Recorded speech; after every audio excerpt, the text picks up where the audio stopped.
everybody. Happy Tuesday. I hope you're all having a fabulous day. What we're going to be doing is having a quick talk today about how I found my purpose, because I thought this might be something that really helps you guys too. I'm just going to share this into my group really quickly. Just bear with me, and then over to my page. Sorry, going as quickly as I can, guys. And then one more, share to my other page. Okay, all good. So, how I found my purpose was, this is a really hard story to talk about in some ways, but what happened was, about this time last year, I became aware that there were some changes in my industry. So for those of you who don't know me, my name's Brooklyn, and I live in Melbourne, Australia, and I work as a psychologist, and I've been doing that for nearly 20 years. And hey Jen, hey Jerry, how you going? And anyway, it was around this time last year that I became aware that there is some big changes happening in my industry, and I was quite shocked about what was going on, and it affected me so badly that I thought to myself, geez, what happens if I can't do this job anymore? What's that going to mean for my life? And I kind of went into this place in my mind, and I was thinking, what's that going to mean for me? What will the future look like? It created anxiety.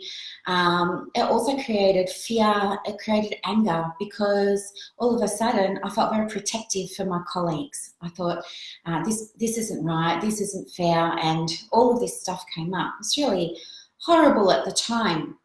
But how I got through it was, I was also in the process of developing a lot of information and knowledge around mindset, because I was very interested in the whole idea of manifesting. And manifesting isn't like what you see in The Secret. Manifesting just means making something come into your reality, like manifesting a goal or something like that. So I started to think, well, if I use some of these tools that I really do love around mindset and that are very similar to psychology, I wonder if I can use them for myself and see what comes out of that. And so what I did was I spent some time, I'm no good at meditating, I'll admit, like I'm better at it now, but back then I struggled with it. So I was trying to meditate, it wasn't working. And then I was trying to visualize things. That wasn't working, because I found it really hard to try and imagine a future that I couldn't imagine. And so what I ended up coming across was journal prompts. And so it was journal prompts that really helped me very, very much to be able to go deeper. And I found my purpose by going inside, and I'd never really done that before. You know, my journey career-wise had always been, I was that, you know, the good girl that never got detentions, that never got any fines, that never got into trouble, that I ticked all of those boxes. You know, I grew up, I got a degree, I got married, I got a car. I did all of those things. I never deviated from that. And I just kind of went through life like that on autopilot, never really stopping to think what I wanted to do. Even my role as a psychologist came about because my mum was a psychologist, and I really respected my mum. And, you know, I used to see some of the work that she was doing, and to me, it just felt like it came really naturally, and it just came really easily. And then next thing you know, I ended up applying to study psychology, and I was accepted. And so that was my career, and I've loved it. It's been great, but I've never really stopped and thought about what I really wanted to do. And so this really difficult time last year resulted in me actually needing to sit down and go deep inside. And that was something I was very afraid of, because I didn't know what I was going to find there, what if I didn't find anything there. But anyway, so the way that I did it was I used these journal prompts, and then I understood about the idea, hey Pauline, I understood about the idea of, you know, your higher self or your best self. And so I started to think, well, you know, who is she? Who's my best self? And what's she doing? And what type of lifestyle does she lead? And what's she doing for work? And do you know what came to my mind? What came to my mind was that she's somebody that is really confident, and she steps into her power, and she takes the bull by the horns, and she is able to balance her masculine and her feminine energy in a way that's helpful to others. And because I've got this very protective nature, I think my higher self has that as well. And so what I could imagine was that my higher self was somebody who was very, very good at, searching for lots of information, very good at learning, very good at completing courses, very good at distilling the information down to, take away the fluff and just be left with the really useful parts of trainings and courses and education. And then she was giving that information to people that needed to hear it, to people that wanted to hear it. And that mostly was a group of psychologists, because they were her colleagues. And I thought, wow, that's what my higher self's doing. That's really cool. And hey, I can do that. I can totally do that. And so then I went on this journey myself, and it was such a massive learning curve. And, in psychology, we all have supervision. And so working as a coach, I thought, my higher self, she trains people, coaches, mentors, whatever you want to call it. And I thought, well, I better get myself a coach, because this is what we do in psychology. So I bet all the other coaches have been coached as well. So then what happened was I went on this journey of getting coached. I completed all of these courses in all of these different domains, because I was really thirsty for knowledge. I was thirsty for change. And my journey with coaches was horrific. There was one coach from the UK, and I really loved her. We really connected so well.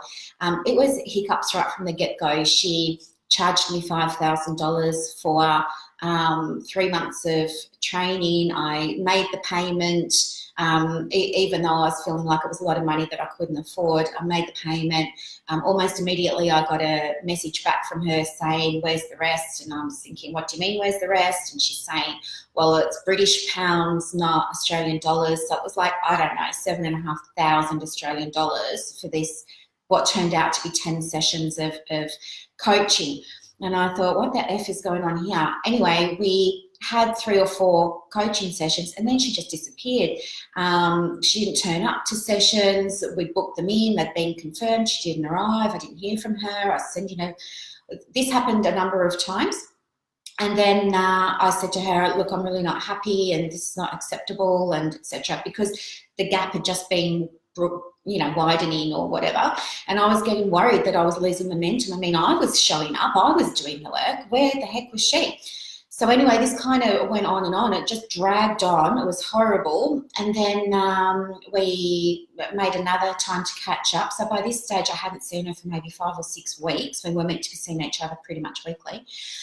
And anyway, then so I was at the psychology practice, and I went overtime with the client. So I was late 15 or 20 minutes to my session with her, which was happening online. When I got there, she wasn't there. I contacted her. She said it counted as one of my sessions because I failed to show up. All of this, it was horrible. There was like no leniency. And then I said, listen, I want the rest of my sessions. Let's book them in now so that they're in. And she said no. She said I wasn't entitled to any more sessions, and that if I wanted to, she would let me have access to her mastermind group, which I didn't want. I wasn't interested in a mastermind group. I paid $7,500 for this bloody training that I didn't get. So that was my first experience. And then what happened was I thought, well, I want somebody in Australia now, somebody who kind of knows the culture and knows how we roll. So then I looked high and low, and I really did my research, and I found this other coach, and I really liked her. She was a big fan of Tony Robbins, and he's sort of in the field that I'm in. So I thought, yep, we've got that in common. This is going to be awesome.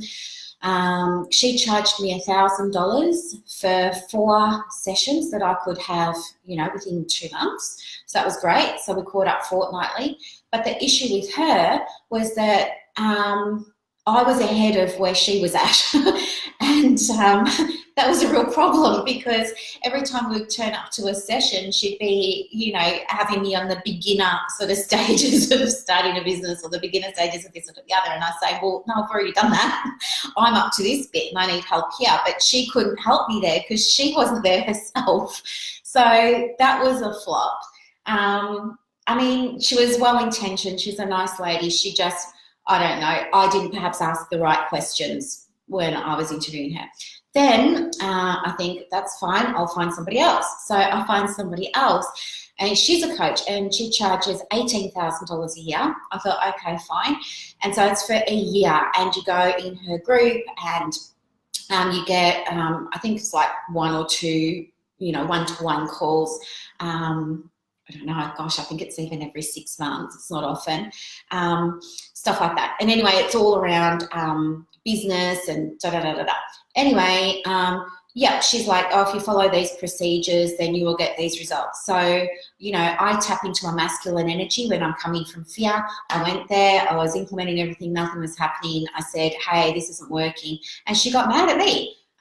She was like, well, you mustn't be doing it right, da-da-da-da-da. And then she checked all my stuff. She came in, she checked all of my stuff. And then she's like, well, I don't know what's happening. And I said, all right, well, if this isn't working, let's just sort of finish here. I'm happy to pay for what I've received, and let's not. And she wouldn't let me out of that contract. So I'm still paying off 18 grand for another bunch of coaching that I haven't had. And so I think it's just bullshit. I think it's really bad that there's all these coaches that behave in really unethical ways. And I totally get it now. As a person who's been a coaching client, I think it's horrible that you can go through that, and that a lot of these coaches aren't held accountable. And it blindsided me, because in psychology, for the last 20 years, everything we do is governed by you must behave in an ethical way. You have to do the right thing. You have to be responsible. You have obligations. And so I guess I just thought that applied to everybody. So it's been a real slap in the face to see that there are all these coaches taking bucket loads of money off people that people don't have, and behaving in a really unethical way. And these people the people that are the clients aren't getting the results that they're promised or that they're signing up for. And I think that's really rotten. So anyway, do you know what I did? I wrote a code of ethics, and now anybody's welcome to get a copy of it, but I hold myself accountable to code of ethics, and it's very similar to the one that we use in psychology, because I want my clients to know that if they come to a program with me, I'm going to turn up. I'm going to be there. I'm not going to ghost them. I want them to know that they can complete the program. I want them to know, this was the other thing, none of my coaches have been available to me when I've needed them. So, a lot of this stuff happens online. You want to go through, I don't know, private messenger or something like that. They just wouldn't respond, or nothing would happen. And I was thinking, what the hell? But so for me, of course, I'm going to get back to people. If they've paid a lot of money to work with me, hell yeah, I'm going to write back to them during business hours, obviously. I mean, if I can after hours, I will, but we've all got to have boundaries, right? I will be open with them about their program. I will show up. I will give them the support that they need. I will give them all of my best stuff. I want them to succeed. Why wouldn't I? They've come to me for help, so I want to be helpful. I want them to get those results. So no, I'm not like the other coaches. And there's another reason about my purpose that I want to share with you as well. I feel like there's so many people out there that are teaching a strategy, and I think it's wrong. I think, when you're working with clients, a lot of the time those clients are feeling scared. They've got fear mindset, scarcity mindset. This is what you're dealing with as a business owner, as a coach. And I feel some coaches are savvy to that, and they play up to it. And you know what it's like when you feel afraid, because I was the same. When you feel afraid or scared about the future, you want to do something. You get overwhelmed by this desire to do something, I need a strategy. I need a process. That's not working. Give me a different strategy. Give me another process. Give me something else. Give me. You want to be doing because you're programmed to think that you must be doing something wrong. And I disagree 100%. I believe now that it's all in your mind. I believe it's all the beliefs that you hold, how you feel about the beliefs that you hold, your self-worth, your value. I think once you get all of that internal stuff sorted out, sure, you can have a few strategies, but I think the rest just naturally sorts itself out. I mean, think about it this way. I was, doing all of the strategies and all of the implementation and not getting anywhere because I had this belief that there must be more out there. Why aren't I hitting my goals? Maybe I'm not good enough to be paid. What am I doing in this coaching thing when I'm a psychologist? And I had all of this doubt and all of these questions. And so for a while there, nothing was showing up. But after I started doing the internal work and I got cool with how I think about things and I changed some of my beliefs and I felt better about myself, now it's like so easy and I'm just like in my flow and the money's coming and, it's building. And now my goal is get out of psychology by the end of the year and just do this type of work. And for me, my soul's purpose has been learning that I can step into my power where other coaches don't, and I can help people on a much more deep level by helping them change from their inside out, which is kind of, to me anyway, what it's all about. Nothing's going to change if you don't believe you'll be successful. And I think, with people who are feeling nervous about investing money into doing things like training or workshops or coaching or whatever it is, buying an online program or whatever, I get it. I know what that's like. It's really, really, it's a shit place to be. Sorry for swearing, but it really is, because you are abundantly aware that you're not where you want to be. You know you want to be somewhere else. You know that you don't know how to get to that other place. You know you're not comfortable. You know you're not happy, but you stay here stuck doing all of the stuff and you think, well, I can't get over there because I can't afford it. But it's not that you can't afford it. What can I say? It's not that you can't afford it. With me anyway, I don't know about other coaches, but with me anyway, that's never, ever, ever, ever going to be an obstacle to you getting the help that you need, honestly. If you took the money out of the equation, what's then stopping you? Probably nothing. But if you think about it like this, if you think, well, how many sessions do I currently, if you're a coach or a psychologist or something, maybe you think, well, how many sessions do I currently deliver a week?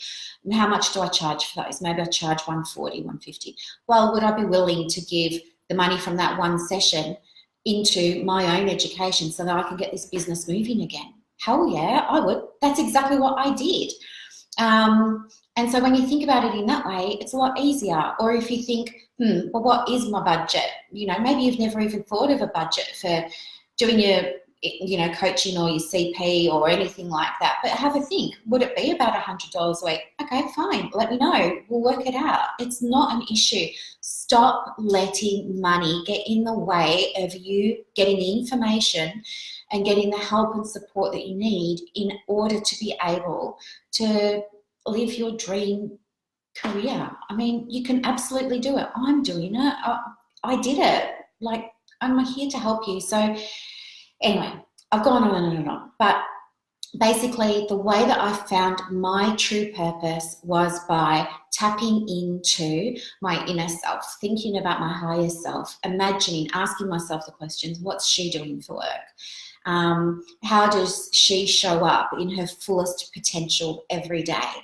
And, I want to now embody that. And I do my level best every day to try and show up for all of my clients, even in my group. I've got this group, okay? It's got, I don't know, it's been growing a lot lately. It's got about 550 or 60 people in it now. It's a group, all right? But I show up there every single day and I give my best stuff every single day, and I'm checking in with my group every single day because I want to be there. I want to show up in my best potential because I want to be effective. I want them all to get something every single day from that, or from the podcast, or from the blog, or from the newsletter.